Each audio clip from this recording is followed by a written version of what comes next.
신약 성경은 구약 성경에서 예수 그리스도의 복음을 설명합니다. 로마서 1장에서 사도 바울은 하나님의 복음을 위해서 택정함을 받았다고 말하면서 이 복음은 하나님께서 선지자들을 통해서 그 아들에 관하여 성경에 미리 약속하신 것이다, 이렇게 말씀하면서 로마서를 시작합니다. 그러니까 예수 그리스도를 통해서 이루어지신 하나님의 복음은 예수님이 시작한 게 아니에요. 이미 하나님께서 구약 성경의 선지자들을 통해서 하나님의 아들 예수 그리스도에 대해서 성경에, 신약 성경에서 말하는 성경이라는 단어는 구약 성경이에요. 신약 성경은 아직 쓰여지고 있는 과정이니까요. 구약 성경에서 미리 약속하셨던 것이 하나님 복음이라고 말합니다. 여러분, 복음이 뭐예요? 고린도전서 15장에서 복음에 대해서 가장 잘 설명했어요. 형제들아, 내가 너희에게 전한 복음을 너희에게 알게 하노니 이는 너희가 받은 것이고 그 가운데 선 것이다. 만일 너희가 내가 전해주었던 그 복음의 말씀을 굳게 지키고 헛되이 믿지 않는다면 그로 말미암아 구원을 받을 것이다. 왜 복된 소식, 복음이라고 말하냐면 그 복음은 모든 믿는 사람에게, 굳게 지키고 헛되이 믿지 않는 사람에게 구원을 주시기 때문이에요. 그럼 복음이 뭐예요? 내가 받은 것을 바울이 만들어낸 거 아니에요? 바울도 받은 거예요. 먼저 너희에게 전하였느니, 먼저라는 것은 시간적으로 먼저라는 뜻도 있지만 중요도에 있어서 먼저예요. 내가 가장 중요하니까 가장 먼저 너희에게 전한 것이 뭐냐? 그 다음 두 줄이 복음이에요. 그런데 바울이 복음을 설명할 때 성경대로라는 말을 반복하고 있어요. 여기서도 성경이라는 말은 구약 성경이에요. 복음은 예수님이 와서 시작한 것이 아니라 구약 성경에서 예언된 대로 그리스도께서 우리 죄를 위하여 죽으시고 장사 지낸 바 되었다라는 것은 예수님의 죽음이 완전히 확인된 거예요. 그러니까 굳게 지키고 헛되이 믿지 않으면 이로 말미암아 구원을 받는 복음이 뭐예요? 두 가지로 이루어졌어요. 성경대로 그리스도께서 우리 죄를 위해서 십자가에 대신 죽으셨다는 것, 그리고 성경대로 사흘 만에 다시 부활하셨다는 것, 십자가와 부활, 이것이 복된 소식이에요. 이게 복음이에요. 그런데 복음을 설명할 때 바울이 어떻게 설명해요? 성경대로, 성경대로. 마가복음은 이렇게 시작해. 요한복음 5장 39절에서 예수님께서는 너희가 성경에서 영생을 얻는 줄 생각하고 성경을 연구하거니와 이 성경이 내게 대하여 증언하는 것이다. 요한복음에서 예수님이 말씀하신 성경도 구약 성경이죠. 유대인들이 성경을 왜 연구하겠어요? 성경에서 영생을 얻을 줄 생각하고 성경을 연구하죠. 그런데 이 구약 성경이 누구에 대해서 증언하는 거예요? 예수님에 대해서 증언하는 거예요. 신약 성경에서 많이 인용되는 구약 성경이 4개가 있어요. 창세기, 신명기, 시편, 이사야예요. 오늘 우리가 보려는 이사야는 신약 성경에서 가장 많이 인용되는 구약 성경 본문 중에 하나예요. 그러니까 신약 성경과 예수 그리스도의 복음을 바르게 이해하기 위해서는 이사야서를 바르게 알아야 된다는 거예요. 구약 성경을 바르게 알지 못하면 예수 그리스도의 복음을, 신약 성경을 제대로 이해할 수가 없어요. 왜냐하면 하나님께서 구약의 선지자들을 통해서 하나님의 아들에 대해서 말씀하신 것을 신약 성경의 저자들이 우리에게 예수 그리스도를 보면서 전해준 것이니까요. 그래서 제2 이사야에 보면 4편의 여호와의 종의 노래가 나와요.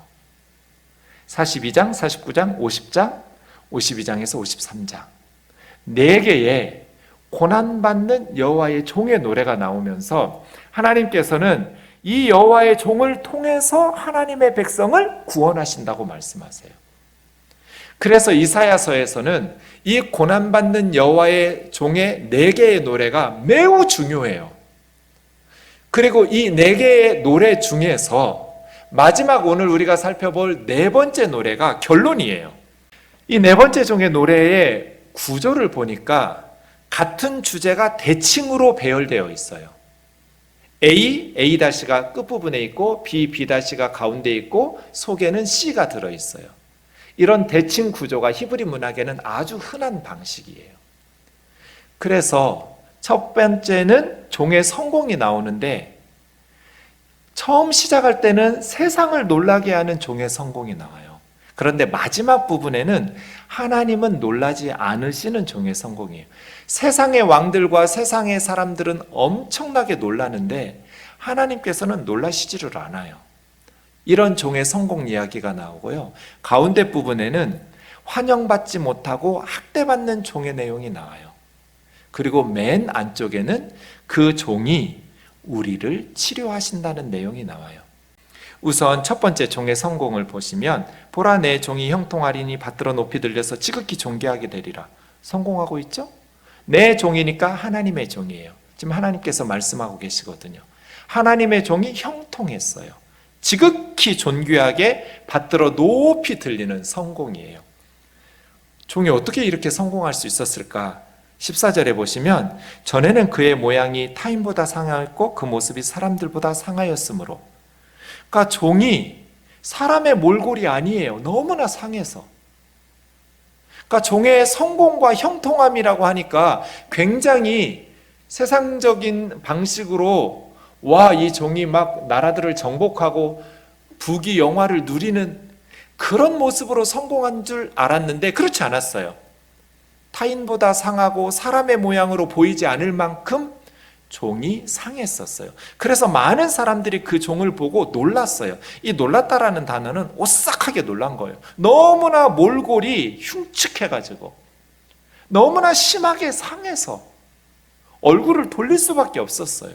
이렇게 놀랬는데, 그 다음 또 한 번 15절에 그가 사람들을 놀라게 하는데, 나라들을 놀라게 하고 왕들이 그로 말미암아 입을 심장이 벌렁거려서 너무나 놀라가지고요, 입을 닫을 만큼 막 심장이 뛰는 거예요.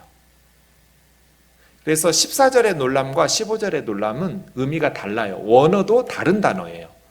14절에서는 종이 너무나 상해서 오싹하게 놀란 거고요, 15절에서는 그 망했던 종이 엄청난 일을 이루기 때문에 놀란 거예요. 그런데 이것은 전파되었던 적도 없고 들어보지도 못했던, 그러니까 이런 방식으로 형통하고 성공하리라고는 상상하지도 못했던 거예요. 사람들이, 왕들도, 모든 나라 사람들이 그의 형통함과 성공을 보면서 깜짝 놀랐어요. 어떻게 이런 방식으로 하나님은 인류를 구원하시지? 라고 놀란 거예요. 이게 첫 부분이었고요. 두 번째 부분에 보시면, 우리가 전한 것을 누가 믿었느냐? 아무도 안 믿었죠. 아무도 안 받아들였어요.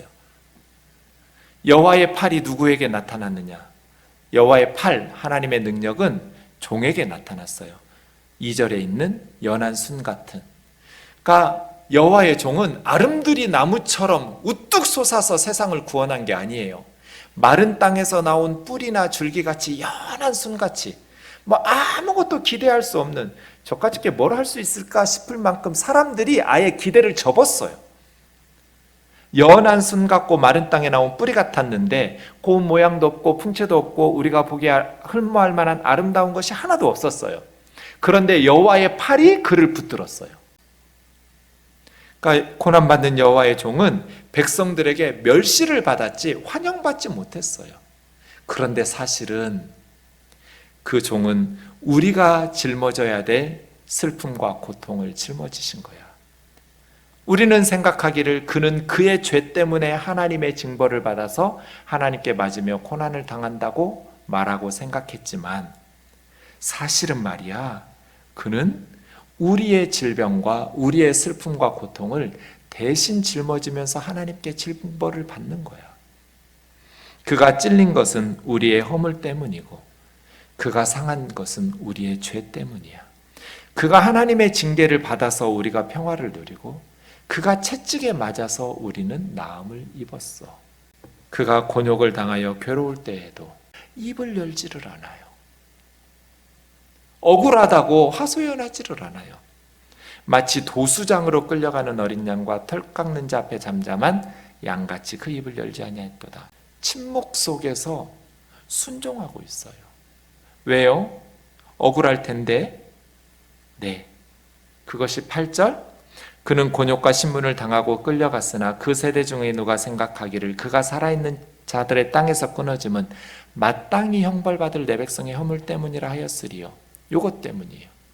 마땅히 형벌받을 하나님의 백성의 허물을 대신 짊어지는 것을 알고 있었기 때문에 그 어린 양은 도수장에 끌려가는 어린 양처럼, 털 깎는 자 앞에 잠잠한 양처럼 입을 열지 않았어요.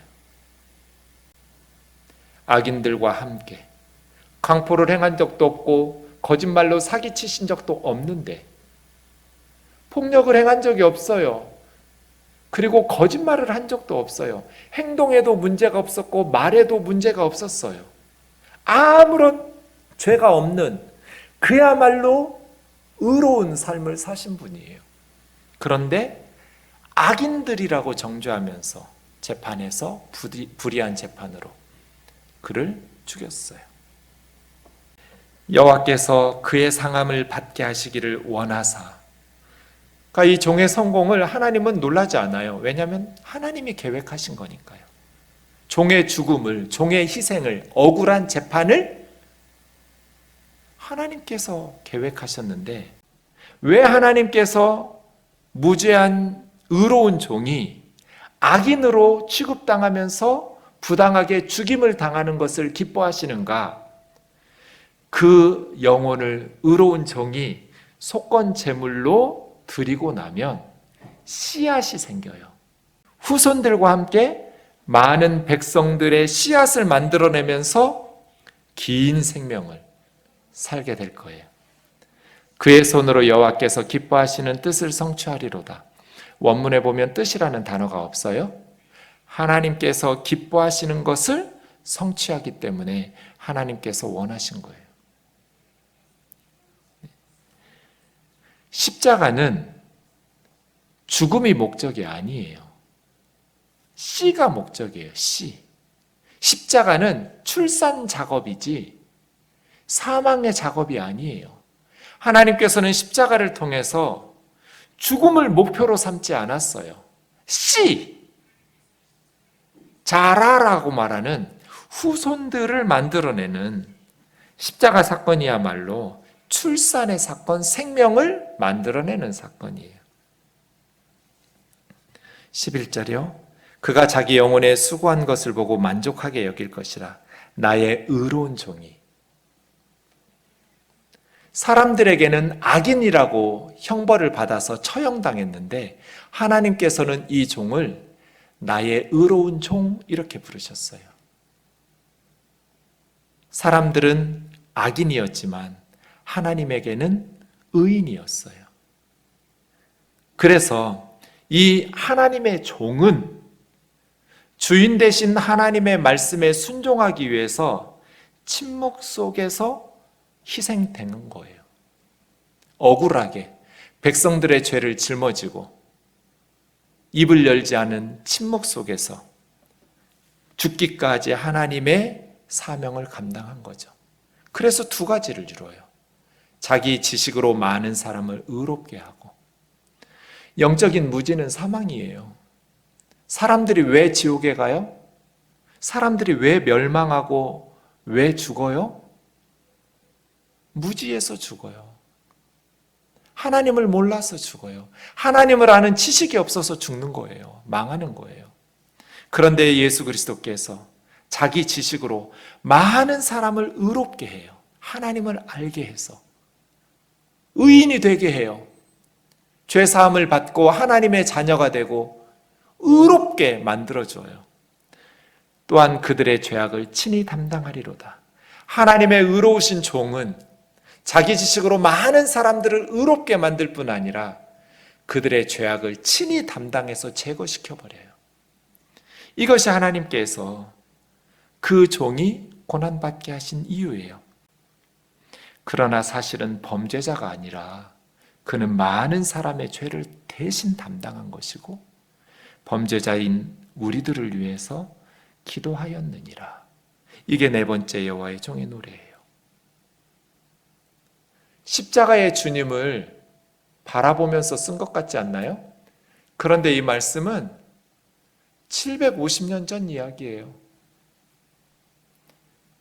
주님이 태어나기 수백 년 전에 하나님께서는 선지자들을 통해서 하나님의 아들에 관하여 구약 성경에 미리 약속하셨어요. 기독교는 예수님의 제자 몇몇 사람들이 만들어낸 교리나 철학이 아니에요. 하나님께서 시작하셨고 몇백 년 전부터 수없이 많이 선지자들을 통해서 약속하셨고 예언하셨고 그 모든 구약의 예언을 예수님께서는 그대로 성취하셨어요. 누구도 그런 방식으로 구원할 것이라고 상상하지 못했어요. 심지어 예수님의 12제자조차도. 최후의 만찬을 나누는 십자가 전날 저녁 식사 자리까지 예수님의 12제자는 예수님이 그렇게 십자가에서 죽으실 줄 몰랐어요. 예수님은 메시아 왕국을 건설하는 왕이 될 줄 알았어요. 그러면 자기들이 권력의 실세가 되겠다고 12이서 서로 싸우고 다퉜어요. 예수님의 설교를 3년 동안 들었던 예수님의 제자들조차도 그런 방식으로 하나님께서 구원하실 것을 상상하지도 못했어요. 그런데 이미 하나님께서는 수백 년 전부터 선지자들을 통해서 사람들이 인정하는 성공의 방식이 아닌 군사적 정복이나 경제적 성공이나 정치적 성공이나 이런 세상적인 방식으로가 아닌 가장 비참한 죽음, 가장 억울한 패배, 십자가의 방식으로 인류를 구원하시겠다고 하나님께서 말씀해 놓으신 거예요. 우리는 오늘 네 번째 여호와의 종의 노래를 공부했어요. 그래서요, 하나님께서 고난받는 종의 노래를 우리에게 말씀하시는 이유는 뭘까요? 이사야 53장에 네 번째 종의 노래가 나오고 53장에는 그 배경이 나와요. 종의 사역이 미치는 영향. 그리고 55장에 가면 그래서 이제 우리는 어떻게 해야 돼? 이 질문에 대한 답이 55장에 나와요. 오라, 너희 목마른 자들아 물로 나아오라. 돈 없는 자도 오라. 너희는 와서 사 먹되 돈 없이 값없이 와서 포도주와 젖을 사라. 사서 먹으라고 말씀하시는데 값없이 오래요. 왜냐하면 돈으로 살 수가 없어요. 너무나 비싼 건 돈으로 살 수가 없어요, 여러분. 그냥 허접한 다이아몬드나 그냥 뭐 수십억짜리 뭐 아파트나 이건 그냥 싸니까 돈 주고 살 수 있는 거예요. 돈 주고 살 수 있는 건 그렇게 비싼 거 아니에요. 진짜 우리 인생에 중요한 건 돈 주고 살 수 없어요. 너무나 비싸서. 그래서 돈 없이 값 없이 와서 사라는 거예요. 왜냐하면 하나님께서 이미 값을 다 지불해버렸어요. 53장에서 고난받는 여호와의 종이 이미 값을 다 지불해놨어요. 그래서 55장에서 너희 목마른 자들아 물로 나와서 마시라는 거예요. 생수를 마셔라.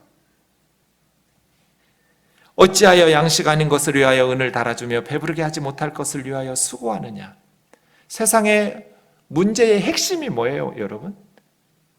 여러분, 사람들의 근본적인 문제가 뭘까요? 양식이 아닌 것, 배부르게 하지 못할 것을 위해서 수고한다는 거예요. 이게 세상의 근본적인 문제예요. 진정으로 우리를 행복하게 하지 못하는 것, 진정으로 우리 인생을 만족하게 해주지 못하는 것을 위해서 수고해요. 이게 세상의 문제예요. 내게 듣고 들어라. 그리하면 너희가 좋은 것을 먹을 것이고 기름진 것으로 즐거움을 얻을 것이다. 너희는 여호와를 만날 만한 때에 찾으라. 가까이 계실 때 그를 부르라. 악인은 그 길을 불의한 자는 그 생각을 버리고 여호와께로 돌아오라. 우리 하나님께로 돌아오라. 그래야면 하나님께서 너희를 불쌍히 여기실 것이다. 너그럽게 너희를 용서해 주실 것이다. 그릇 행하여 각기 제 길로 갔는 하나님을 버리고 멸망의 길에서 방황하면서 죄악의 길에서 살았을지라도 하나님을 찾으라. 하나님을 부르라. 너희 악한 길, 불의한 생각을 버리고 여호와께 돌아오라. 하나님께로 돌아오면 하나님께서 마지못해서 용서하시는 것이 아니라 너그럽게 탕자의 아버지가 하나님이에요. 그 아들 인간 아니에요. 아버지가 건강하게 살아있는데 아버지 죽었다고 치고 유산 가불해달라는 아들이 어디 있어요? 아버지 왜 이렇게 오래 살아요? 아버지가 빨리 죽어야 아버지 유산이 내 거가 될 텐데, 이런 거잖아요. 아버지 곧 죽을 거라고 치고 가불해 주세요. 내가 받아야 될 내 유산의 몫을. 이게 인간이에요? 그런데 아버지가 수고해서 벌었던 그것을 허랑방탕하게 다 날려버리고 돌아오는데 아버지는 버선발로 달려가잖아요. 이게 하나님이에요. 너그럽게 용서하시리라. 이사야 53장에 고난받는 여호와의 종의 노래를 하나님께서 왜 말씀하시는가? 55장에 돌아오라는 거예요. 돌아오라. 하나님께서 긍휼히 여기실 것이다. 하나님은 우리를 잊으신 적도 없고 잊을 수도 없어요. 하나님은 여러분을 잊으신 적도 없고 하나님은 저와 여러분을 잊으실 수도 없어요. 우리가 하나님을 잊은 거죠. 우리가 하나님을 버린 거지, 하나님은 우리를 버리신 적이 없어요. 우리가 하나님 앞에서 그렇게 살잖아요. 하나님의 사랑을 받음에도 불구하고 세상이 좋으니까 그릇 행하여 각기 제 길로 가버렸잖아요. 그럼 하나님의 마음이 어떻게 해야 돼요? 분노해야죠. 심판해야 돼요. 심판해야지. 이제는 기대를 접어야지. 이제는 포기해야지. 이제는 놓아야지. 이제는 버려야지 하는데 속에서 하파크, 전복 차가 뒤집어지듯이 하나님 마음이 뒤집어져 버려요. 그래서 우리를 향한 긍휼과 사랑이 온전히 불붙어 버려요. 그래서 아가서 8장 6절에 너는 나를 도장같이 마음에 품고 도장같이 팔에 두라. 사랑은 죽음같이 강하고. 술람미 여인이 솔로몬을 향해서, 자기 남편을 향해서 네 팔과 네 마음에 도장을 찍듯이 내 이름을 찍어라. 너 내 거 하고 도장 찍는 거잖아요. 하면서 사랑은 죽음같이 강하고. 한눈 팔면 죽어, 이 말이에요. 여러분, 세상에서 제일 강한 게 뭐예요? 죽음이에요. 누구도 죽음을 이기지 못해요. 어떤 강한 사람도 죽음을 이기지 못해요. 그런데 죽음같이 강한 게 있어요. 사랑이에요. 사랑은 죽음같이 강하고. 제가 세상을 살아보니까 세상이 참 악하더라고요. 이 세상이 참 악해요. 억울한 일도 너무 많이 당했고요. 정말 분노로 잠을 자지 못한 날들도 너무 많고요. 답답한 일도 너무나 많았고요. 수없이 절망하고 분노하고 수없이 세상에 실망하면서 살았어요. 그런데 십자가의 사랑이 이 악한 세상을 살아갈 용기를 주더라고요. 세상에서 너무너무 상처받았는데 이 예수님의 불붙는 사랑이 이 세상을 포기하지 못하게 만들어요. 가슴으로 세상을 보듬어 안고 악한 세상을 조금씩 조금씩 그리스도의 사랑으로 변화시켜 나가는 저와 여러분 되기를 주의 이름으로 축원합니다. 요한일서 3장 16절을 읽고 마치겠습니다.